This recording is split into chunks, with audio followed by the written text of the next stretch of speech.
বাবা কি এখানে কে আছে? এটা কে? এটা সীতা মা। আর এটা কে? এটা রামচন্দ্র। আর আর এদিকে কে আছেন? বালাম না, এটা হচ্ছে বজরংবলী। আমার রিকো বজরংবলী আর রামচন্দ্রকে একসাথে বালাম বলে। নম করে নাও মা, নম করে নাও। নম করে এবার একটুখানি হাম্পু দিয়ে দাও তো। তবে একবার বলে দাও কে কে রয়েছে বইতে। কোনটা সীতামা দেখিয়ে দাও। নিচু করো, নাহলে সবাই দেখতে পাবে না। কোনটা সীতামা? হ্যাঁ, সীতামা।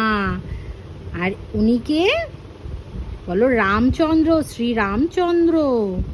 বলো বলো রামচন্দ্র। হ্যাঁ, সীতামাকে তুমি ভালো চিনেছো, আমি বুঝতে পারছি। রামচন্দ্র বলো।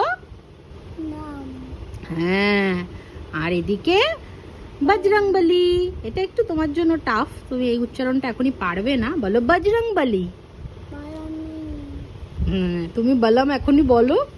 হঠাৎ করে একদিন শুনছি আমার ছেলে বলছে দেখে বালাম বালাম। এই বালিশে ছিল বাবা, এই বালিশে ঢুকিয়ে দাও। বালাম বালাম, আমি বুঝতে পারিনি বালামটা কি জিনিস। তারপরে মানে অনেক কষ্টে আমি ডিসকভার করলাম যে শ্রী রামচন্দ্র আর বজরংবলীকে আমার বাবা একসাথে বলতে পারছেন আলাদা আলাদা করে, তাই জন্য ওনাদেরকে বলছে বালাম। আর সীতা মাকে ঠিক করে চিনতে পেরেছে, তাই না মামা?